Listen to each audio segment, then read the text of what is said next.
Hey guys, Tim here. Today we're going to do an unboxing and review of the Steinberg UR22. It's a USB 2.0 DAC, and it's for the wiggling microphone that you can see right here. I'm going to be able to split my audio, go into my camera, but also go into my PC behind me, and be able to then podcast or record, and record to the camera as well as the PC at the same time, and use the same mic for everything, because this has two outs and you can play some funny tricks to be able to get two outputs out of it, even though they'll be kind of left or right channel, but microphones are mono anyways.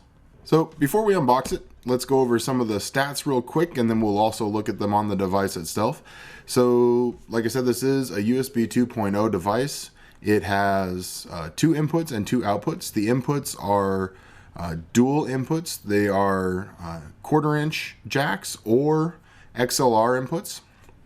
This helps if you want to record like vocals and a guitar at the same time. It also has a high Z input on the second input for guitars, which makes that probably the input you want to use with a guitar. And it also has phantom power on both ports. The outputs are left, right, 1/4 inch outputs on the back, which you can go to studio monitors, or you can play some tricks with it. And what I'm going to do is actually, you can, in the software I'm going to be using, you can assign what the outputs do. I'm going to monitor everything on my headset, and well, my headphones, not necessarily that headset, but I'm going to monitor everything on the headphones and actually split the left and right out and have it go into the camera.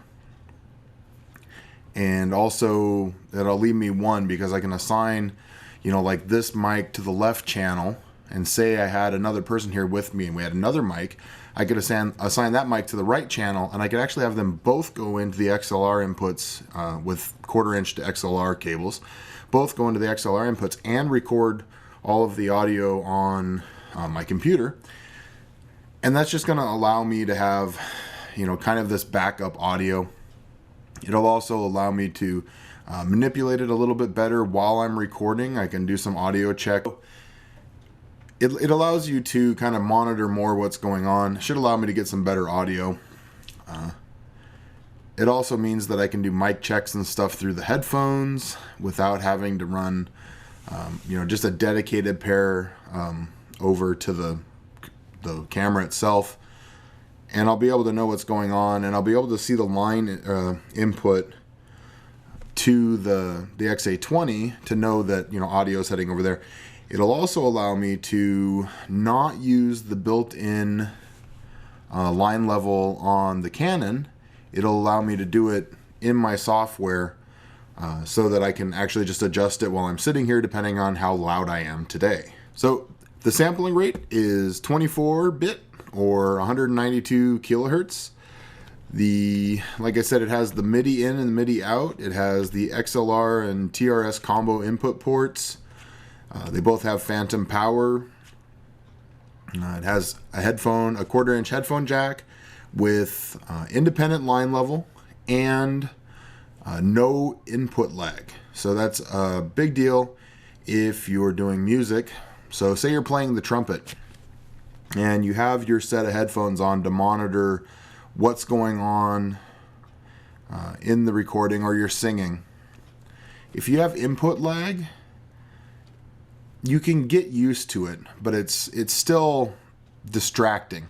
It's nice to hear yourself in real time, and there still will be like a very like millisecond fractional delay, but it's nice to be able to hear yourself through the headphones while you're singing without any lag. Even a little tiny bit can make it really weird, and especially when you're playing something like, you know, like I play the trumpet. If you're doing like 16th or 32nd notes and you're in a long string, that's faster than some of the input lag. You can get notes behind, and then it gets really distracting. So it's nice that that ability is there. And you don't even have to have it plugged into the PC. Well, you have to have it plugged into the PC to get power, but you can monitor without it going to the PC and back. So that's what that saves you. that brings me into, there is no power required. It is all USB 2.0 powered, which makes it mobile. And that's actually one of the reasons why I picked this up, is because I do really like my Sapphire 1394, the 24 Pro, but it's Firewire, and Firewire on PCs is really fussy and hard to set up. And once you get it set up, I kind of don't ever want to move it.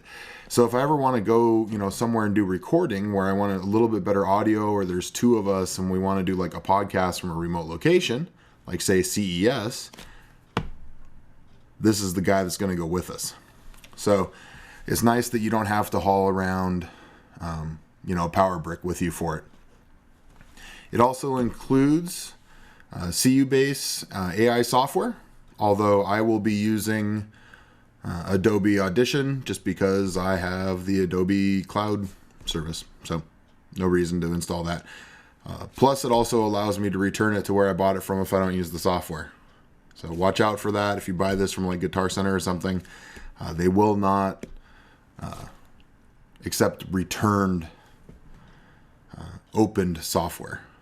So let's go ahead and get her open and we'll take a look at the actual device. Okay, so in the box we have